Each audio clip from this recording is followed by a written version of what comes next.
Imagine being so emotionally damaged that your friends literally think you're a robot. That's Chandler Bing, the funniest guy in Friends, but also secretly the most broken. This episode starts with Chandler trying to quit smoking again and failing immediately. The guy doesn't even pretend anymore. Monica catches him smoking and Chandler casually says, "Yesterday I started again. Today I'm still smoking." And somehow that's still not the funniest part, because underneath all the jokes, Chandler is basically a human defense mechanism. Every emotional moment, he hides behind sarcasm. When the group talks about crying during movies like Bambi, Chandler acts completely emotionless. Everybody's crying over dead cartoon deer, while Chandler's just confused why people are sad the artist stopped drawing it. That's when Monica realizes something terrifying. This man literally cannot cry. So naturally, the group turns it into a mission. Now everybody's trying to emotionally destroy Chandler just to squeeze out one tear. They show him childhood photos, talk about abandoned puppies, even remind him how his parents skipped school events when he was a kid, and Chandler still refuses to cry. At first it's hilarious, but then it gets weirdly emotional because Monica starts imagining their future together. Marriage, kids, growing old, even her own death. And Chandler still sits there looking emotionally unavailable, like a broken microwave. Then Monica absolutely loses it.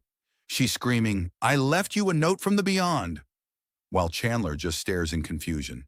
And honestly, that might be one of the funniest relationship fights in the entire show. But this is where Friends becomes more than just comedy, because slowly you realize Chandler isn't cold. He's scared.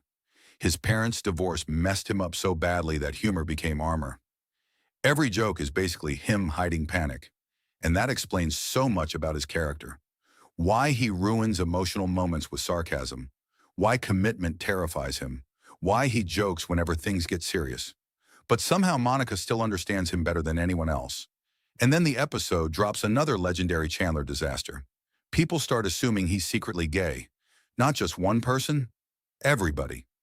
Even Chandler begins questioning what quality he gives off. Watching him desperately try proving he could get a Brian is painfully funny. Then there's the soulmate situation.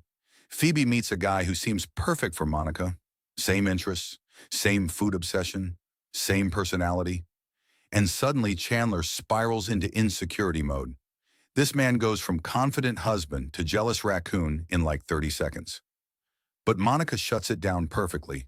She explains that soulmates aren't magical destiny. Relationships work because two people choose each other every single day.